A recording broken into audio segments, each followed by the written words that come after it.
Thanks for listening to the Lakers Fast Break podcast, part of the Hoopheads Podcast Network. Check out all their awesome basketball shows today at hoopheadspod.com.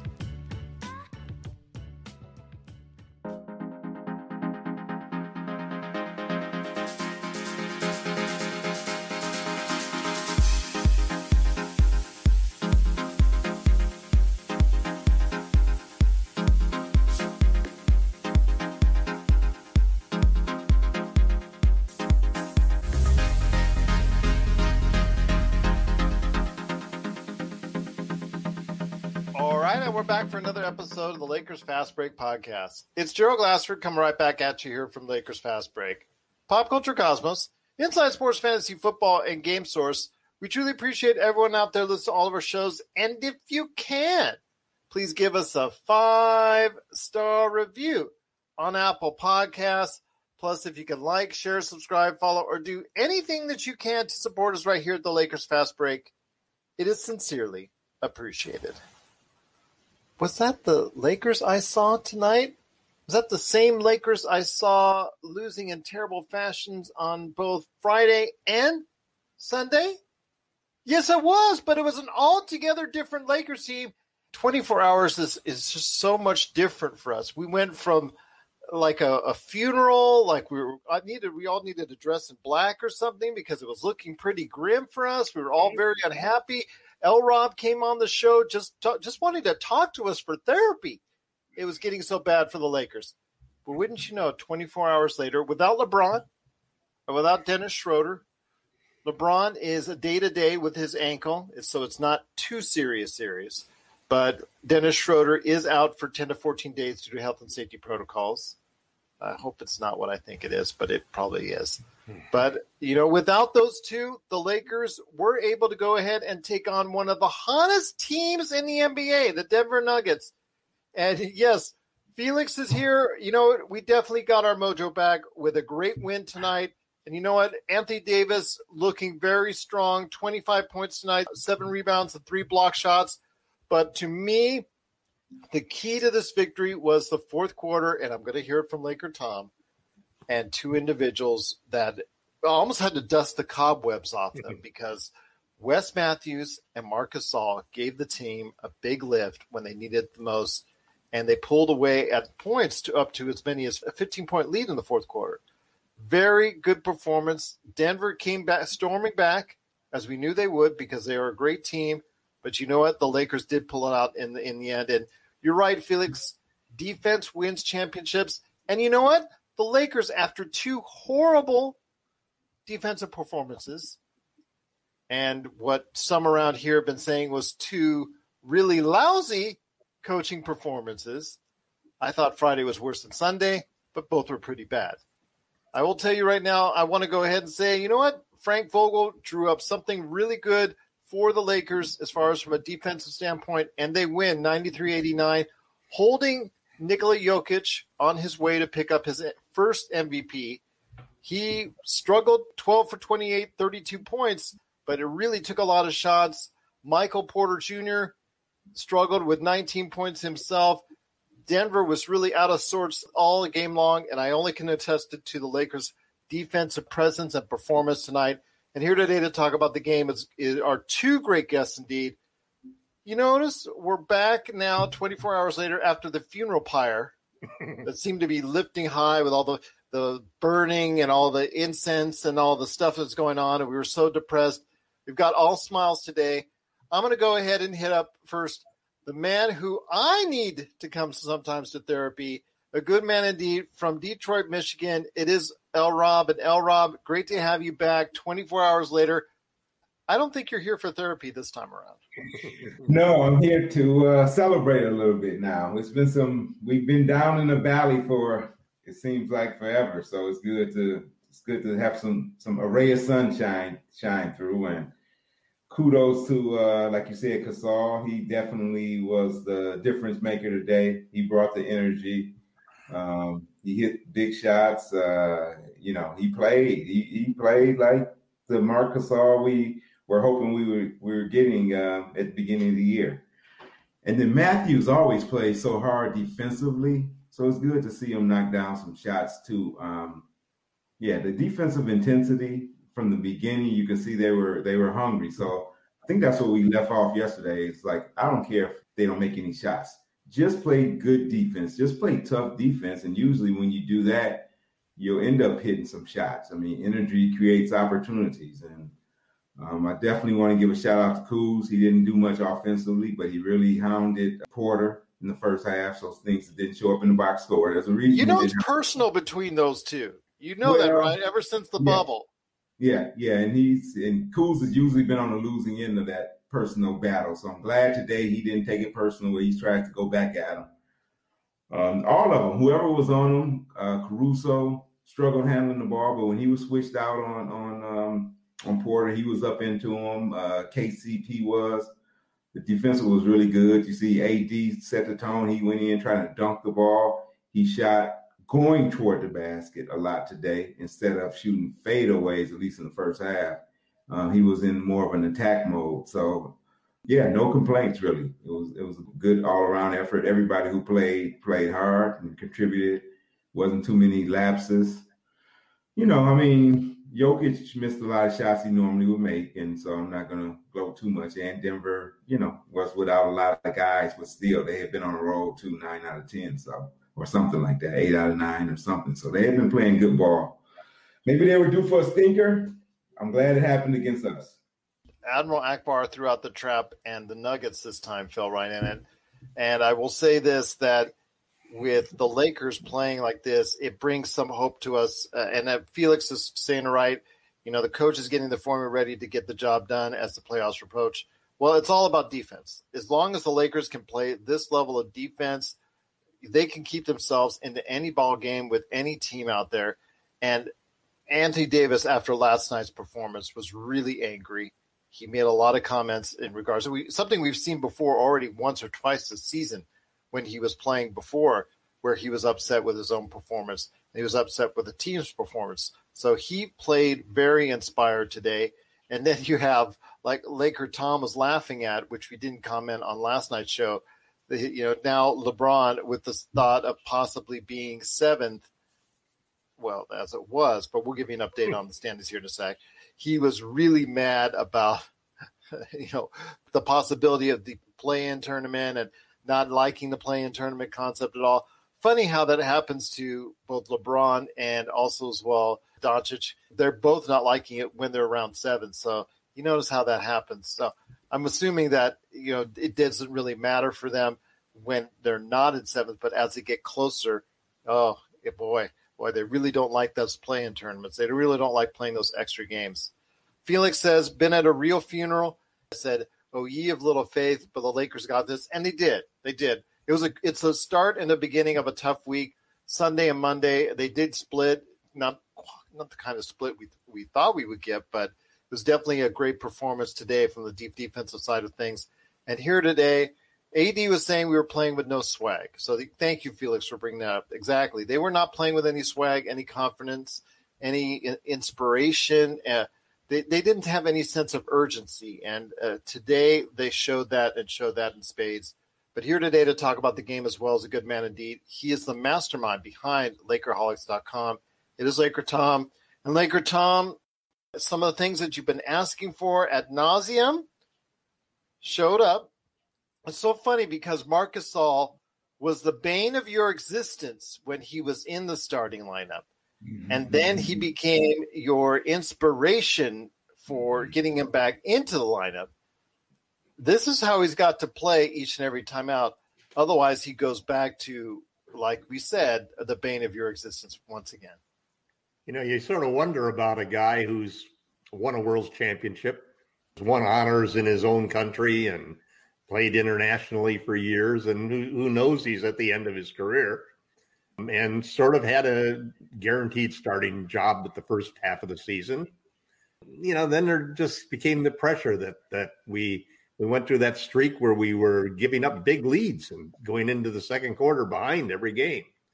And then the pressure, mounted and Gasol sort of fell out of favor, and then he resurrected himself, came back and played well, but then he fell out of favor again.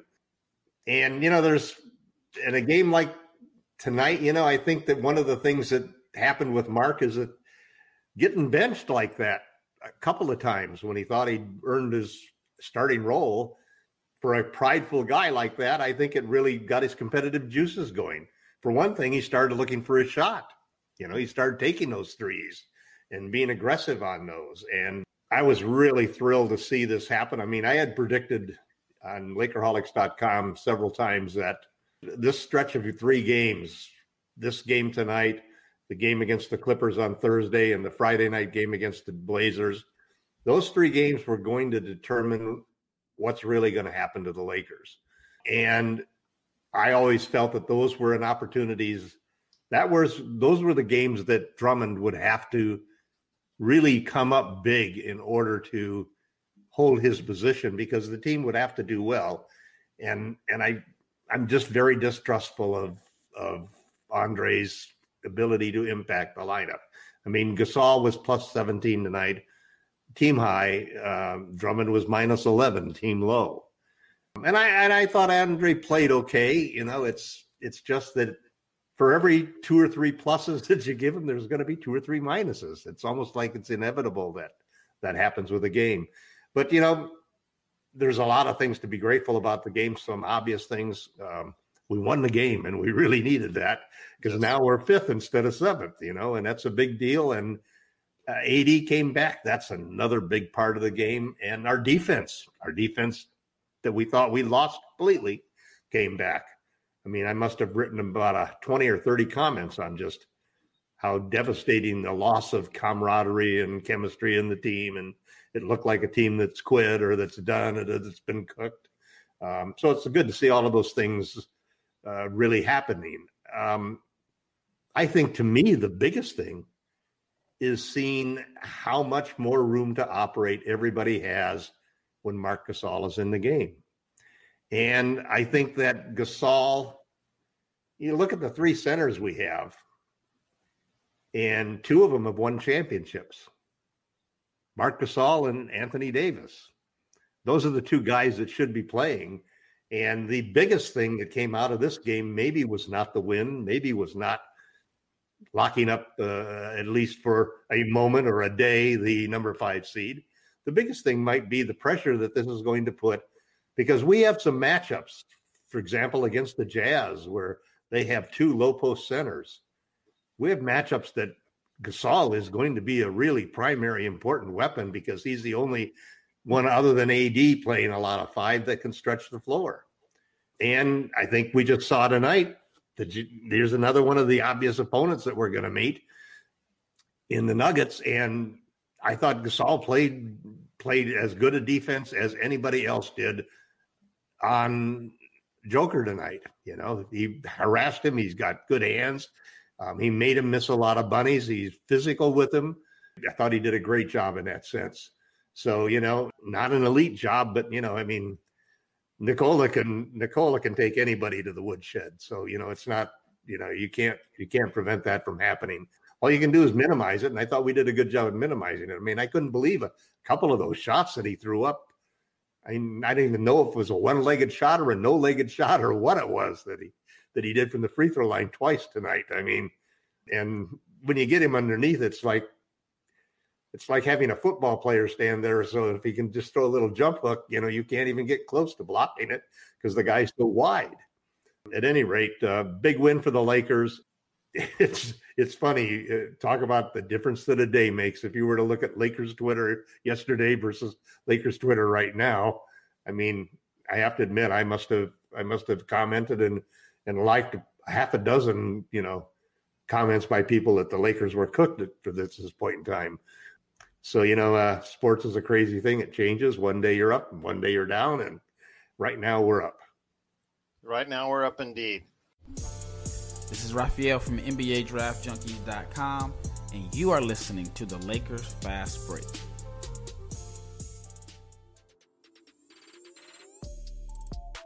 Hey, hoopheads, we all hate ankle sprains, and they happen way too often.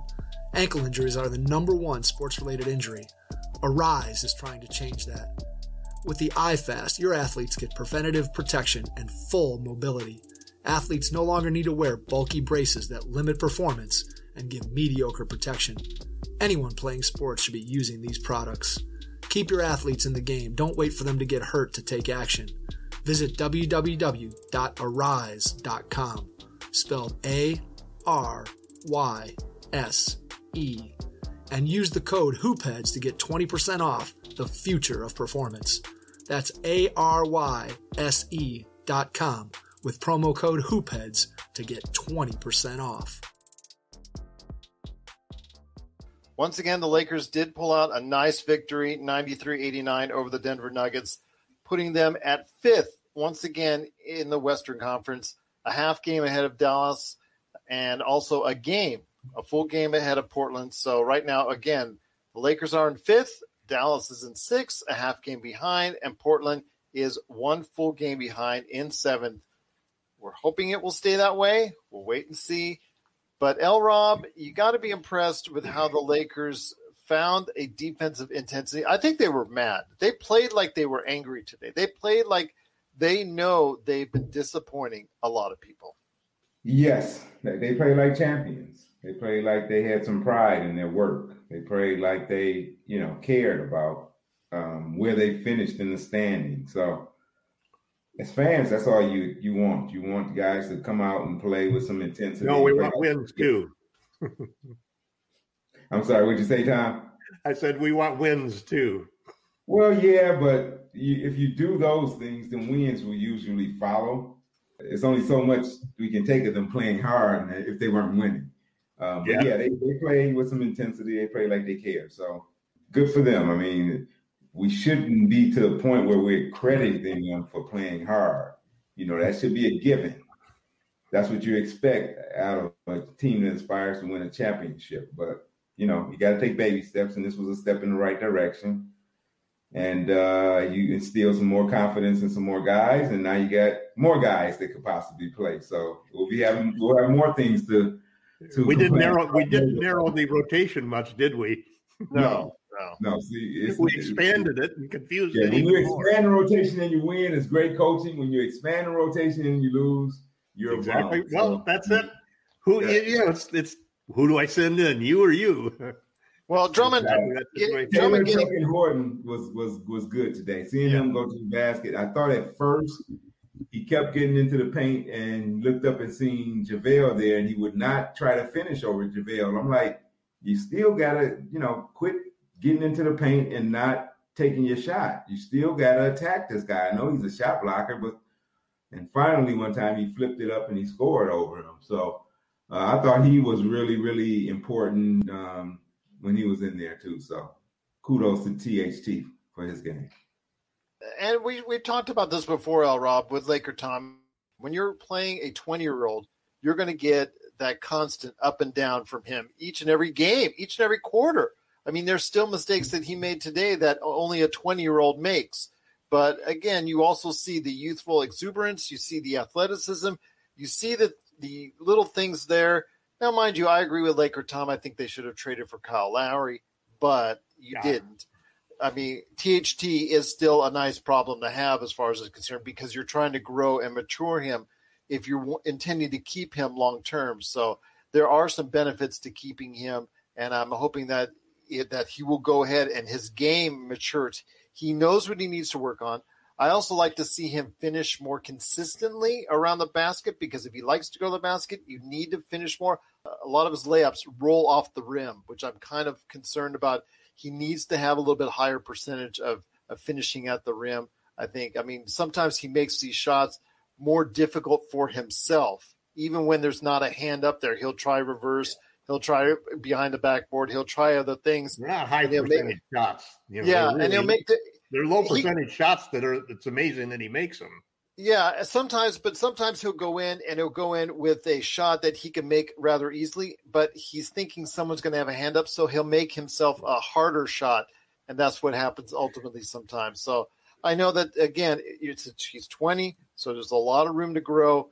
And I'm willing to see, especially if he can go ahead and do things like he did in the last minute of the game where he got that layup when we needed it, got us ahead of, that was the clincher for us right there. Yeah, so, again, THT, Yeah, and playing in the clutch time like that. And not being afraid to drive, not being afraid to make that mistake in the first place. Exactly. That was a wild spin shot that he threw up there off of the basket. Go ahead, LRob. Now, I was saying if Gasol don't put pressure on Joker on a rebound off the initial miss, then THT doesn't get the chance to get the easy putback on the rebound. So that's just another little thing. Gasol, I mean, he's such a smart player. When he's in there and he's playing good, that's something that he has over Dre and over Harrell. It's just his basketball IQ is just, smarter. And he's engaged now. He's engaged now when he wasn't earlier in the season. Yeah. Simply getting benched and knowing that Andre's on the bench. I love the idea of doing with him what we did with JaVale last year. Start him. Just give him like a good 9 minutes. It's 6 minutes or 9 minutes at the start. That doesn't play Drummond in the middle and then play AD at the end. Well, Tom, that did not originate with the Lakers. JaVale had that same slot. I think one of the years that they won a championship, he was starting. No, it's one of those years. Way to keep him involved in the game and so forth. Yeah. And then you still give Drummond 20 minutes in the middle, and let Drummond go against the second string centers because they'll have a much harder job of stopping him. That championship experience that, in addition to the basketball IQ that Lee's talking about, it's also that championship experience that Marc has, that he could be the Rondo factor in these playoffs, in my opinion. Well, let's hope that's the case because, you and I were on Rondo's case for 2 seasons before he showed up. And I was the last to get on the Rondo train. I'm going to be the first to get on it this year because he did look good the other day for the Clippers. Yeah, and he did. So did DeMarcus Cousins. And I'm going to say that again. I think the Lakers did throw a strike. I thought they should have gotten DeMarcus. I agree with Tom. This is what we were talking about last week. I know, LRob, you were on the side of Andre Drummond. But, with Andre's lack of mobility sometimes, his sense of court awareness, I mean, he picked up 4 fouls really quickly today and made himself ineffective at times. I mean, sometimes it's really hard to gauge how effective Andre Drummond impacts the actual game. Could you imagine him if he had Marc Gasol's brain? I mean, if we could put those two together. All right. Give back to Jamie's Dr. Frankenstein. Go ahead, LRob. Drummond has a tendency when he's playing against an elite player to try to do too much. And he wants to prove he's on their level, and he's not. So usually that results into him making some stupid fouls and making some plays that he shouldn't make instead of just playing his game and playing to his strengths. But he set the tone by making Joker work today. He did not give him anything easily. He had a couple, maybe one cheap foul, but most of those he was being physical with them. So he set the tone.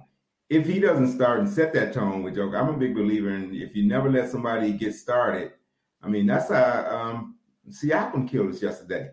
AD wasn't engaged at the beginning of the game. And once he got rolling, you know what? He was going to be a handful all night. So I thought Drummond did a good job. Most of the game defensively. Yeah, I thought his defensive approach to the game, he was right up in Joker early in the game, and he made him uncomfortable from the beginning.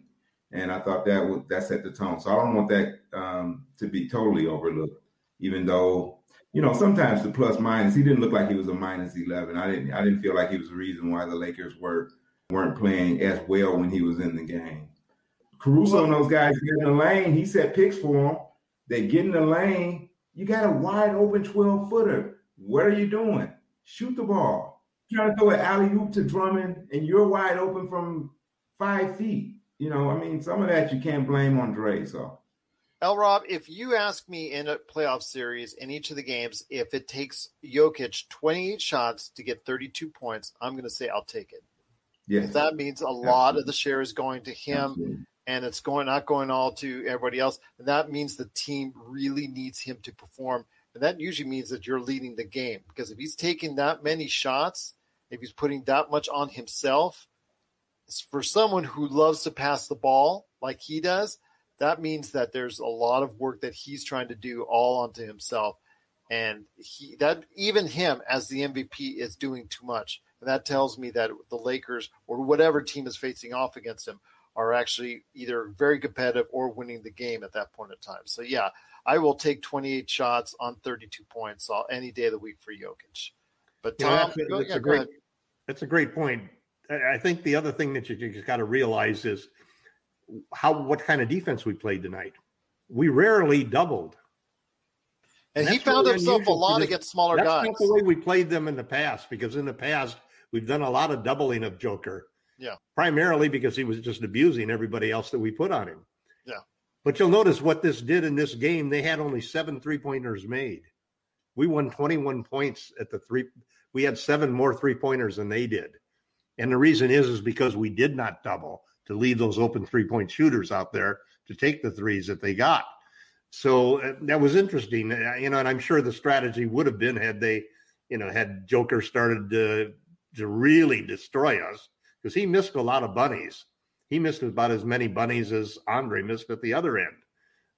There was a point in time where the game was just guys missing easy layups, But the defensive strategy of feeling that our centers, Drummond included, and Gasol, and even Trez for a few plays, could hold our own against him, really worked out pretty well. And we didn't have to double him, which, it's interesting. Everybody, and maybe it's the horror that we were all in last night, the sort of griefs that we were going through after that loss. But in some ways, if we were all together, Tom, if we were all together in the room, we would be crying on each other's shoulders last night. Right. We would have been passing around the cleaners. LRob, here's some. All of us, we forgot. But we forgot a few things. We forgot a few things, including number one, that this team really can play defense. Number two, Anthony Davis really is a superstar. And number three, they don't have Jamal Murray, That's a big loss. Yeah, but number 4 and 5, we didn't have LeBron and Dennis Schroder. We did this tonight without LeBron and without Dennis. I mean, remember we used to say that our first round pick right now we're lined up to play the Clippers in the first round because they're the 4th seed. Although we knocked Denver down, so they're both tied in the loss column. Well, you had also stated in a previous couple games, one of which we were all crying on each other's shoulders for, was that a lot of crying. Believe me, a lot of crying. Was that, since AD's come back, the defense hasn't been as good. It hasn't been. And AD hasn't played good defense all year long. He's shown signs of it, and tonight was like the best signs we've seen. But anyway, the point is that the Nuggets were one of the teams that we thought, hey, if you got to choose who we're going to play in the first round to have as easy a march to the championship as you possibly can, it's the Nuggets. You don't want to play the Clippers in the first round, especially with LeBron and AD not fully recovered. We want to play them at late as possible. That sounds like a complete opposite of what LakerTom. I've never felt the Nuggets were the team to threaten us. I didn't think they were last year, and I don't think they are this year. Okay, the LakerTom I know would have told me, bring the Clippers on first round. Oh, we'll play them in the play-in. Come on, that's the LakerTom I would know. I want the hardest one. I want the hardest one possible. I want the hardest schedule possible. I think that's the LakerTom. Gerald, the point when I was saying that was when we had a team that was healthy, playing extremely well, and all they needed was motivation. Okay. Rather than cruising through the first to second round. That's what I said last year about the bubble, because the bubble is a situation where everybody's had 4 months off. Isn't the famous Tom quote, is the harder the better? That's what I think. Everything has a context, Gerald. Everything has a context. Okay. I'm just teasing you. No, I know. But it's interesting because the Nuggets. Any of your predictions, any of your quotes, Tom, so. Well, it all comes back to That's one of the problems, Lee. When you open your mouth as many times as I do, there's a whole lot of evidence out there for people to criticize you. So it's all in fun. It's all in fun anyway. I got criticized recently for saying it wasn't yet last night the worst Frank Vogel coaching job. I didn't say it wasn't bad. It was horrible. But I thought Fridays was worse. Don't start fights. Well, it's already started. I'm just like, I don't want to fight at all. I'm just it is what it is. I mean, it was a bad coaching job, but I thought it was. Well, I sure hope we don't play the Clippers in the first round. Okay. Wouldn't you rather play the Clippers? And the nice thing about the fourth and fifth slots, the fourth and fifth seeds, is they avoid the top teams, the top two teams. See, so you end up playing the winner of the 3 and 6 series. I've kidnapped it, Tom. I am of the mindset, if you are going to win a championship, if you are the Los Angeles Lakers, we didn't suddenly morph into the Portland Trail Blazers or somebody. Yeah, we got beat down a lot, but I mean, I'm not taking on Portland's mentality or some Dallas Maverick mentality. We are the Lakers. If we are going to win the championship, we're going to have to beat whoever's in front of us. So all of this about trying to play somebody at a certain time and frame, LeBron James, if he wants to be the GOAT, he needs to have this championship. He needs to put this notch on his belt. The clock is ticking. AD, if you want to be thought of as a great player, you got to back it up. One championship doesn't do it. We've seen that. Well, I was going to say, he sounds more like me. So I think it was like a Freaky Friday thing where we switched bodies. I think because that does not sound like LakerTom at all. Bring back LakerTom. LakerTom. You won't have to worry about it because the Clippers are going to work real hard to get the number 3 slot. Okay. Because they don't want to play the Lakers. The last thing that they want to do is play the Lakers in the first round. Is Kawhi even playing again? Well, they're tied right now with Denver, although they 22 losses each. Yeah. But they lose out on the tiebreaker, so they're currently fourth. That's why they're in a tough position because if they beat us, then they move up and they push us down. So they're damned if they do, damned if they don't. Clippers got an easy schedule though the rest of the way. Denver's got a pretty much tougher schedule. We're signaling the ref for a quick timeout, but we'll be back with more of the Lakers Fast Break podcast.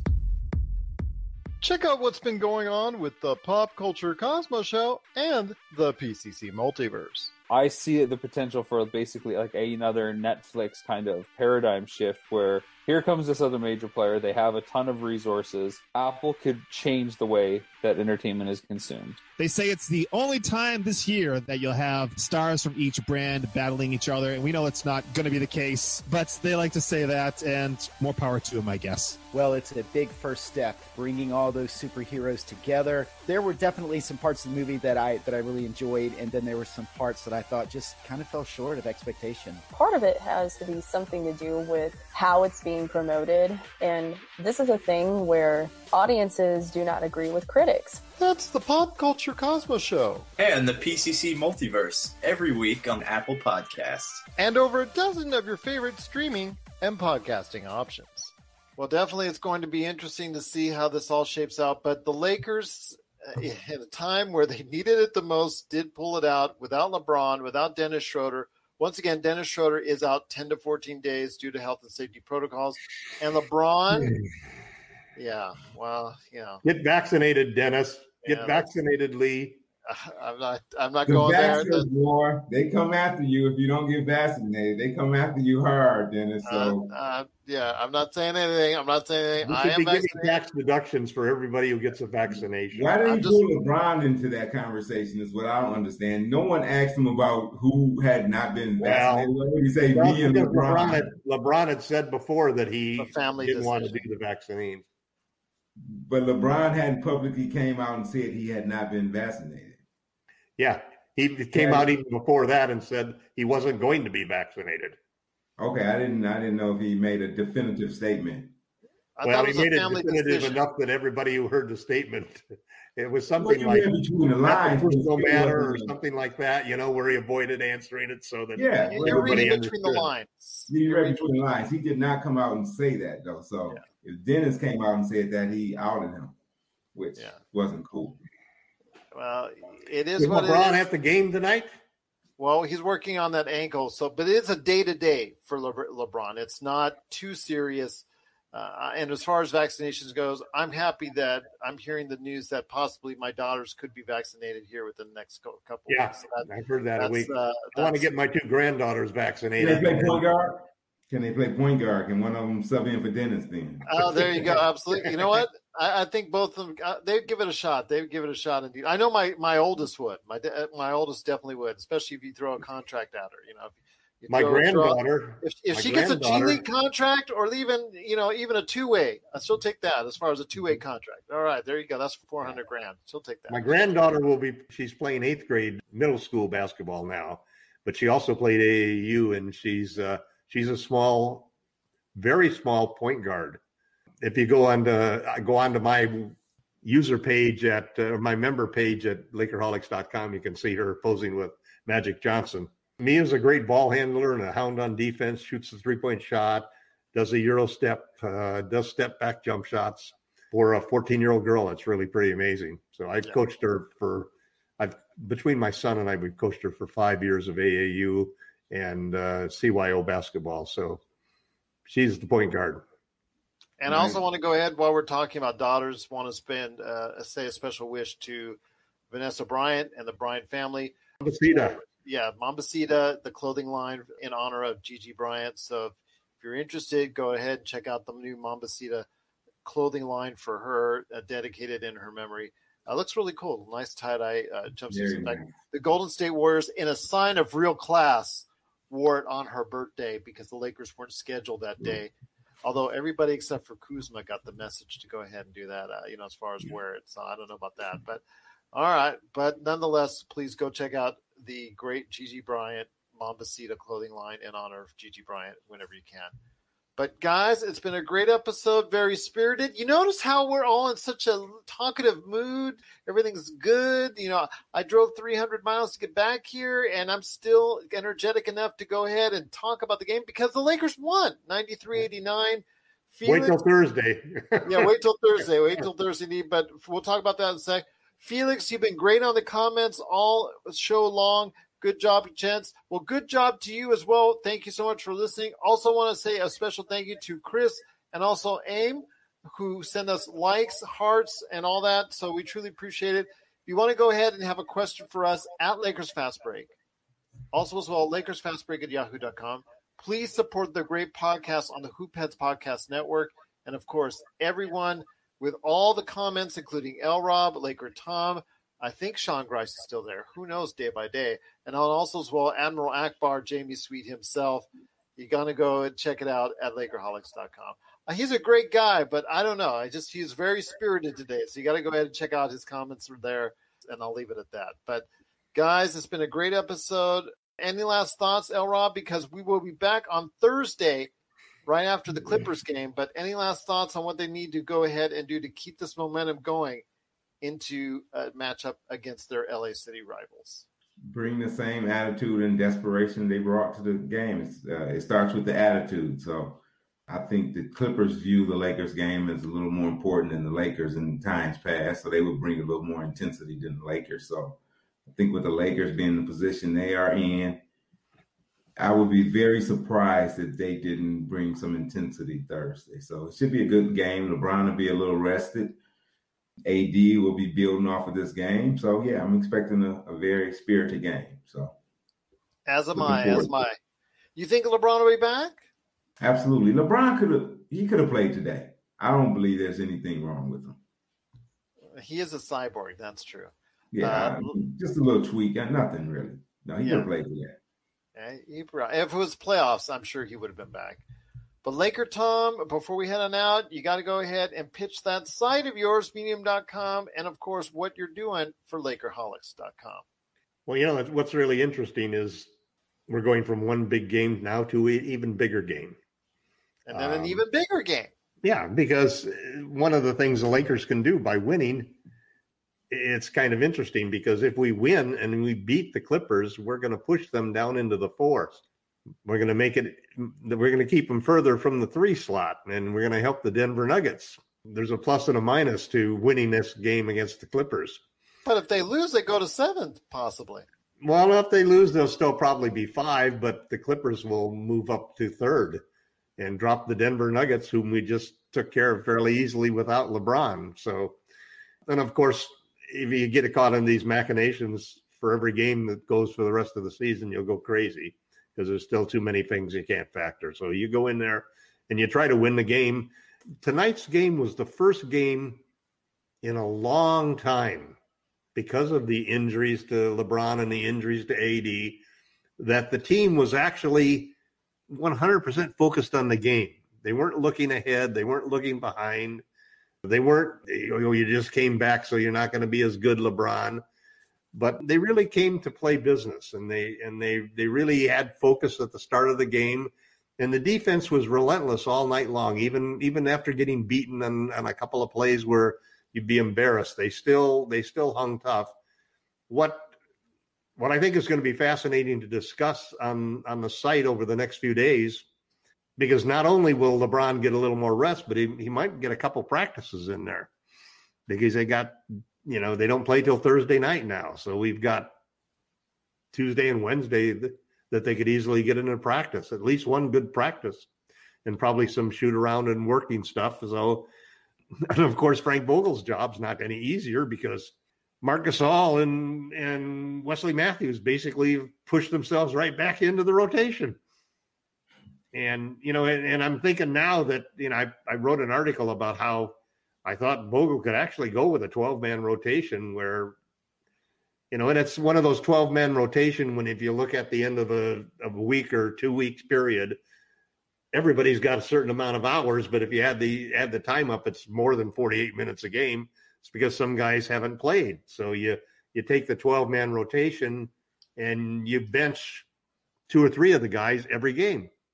Okay, this is your game, Wes. You're going to be out, and somebody else is going to be out, and maybe KCP. And the next time maybe it's THT, and maybe it's Morris, and so forth. And so everybody plays 3 or, and LeBron and AD play every game, but the rest of the guys play 3 or 4 games, depending on the matchups. If this is a team where they've got a defensive center or low post defensive center like Rudy Gobert, you play Gasol. Gasol's going to get the nod there because he can pull him out of the paint and make it a lot easier for LeBron and AD and everybody to score.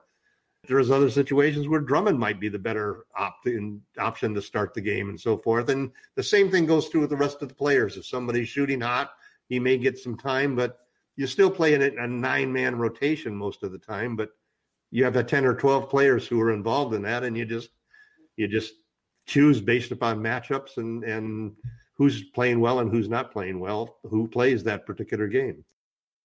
We're going to be focused on the Clippers game, and I think it's a good opportunity for the Lakers to make a statement.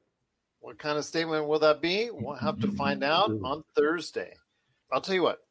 You come back after you watch the game and you check us out right here. Hopefully these faces will all be smiling once again when we come back on Thursday night.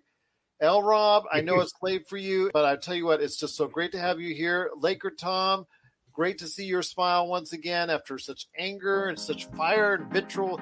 I'll tell you what, it's great to see you guys back and happy once again. And I'm also glad to see the Lakers fans, J. John, Aim, Felix, Chris, thank you so much for the love. Everybody who watched and everybody who listened tonight.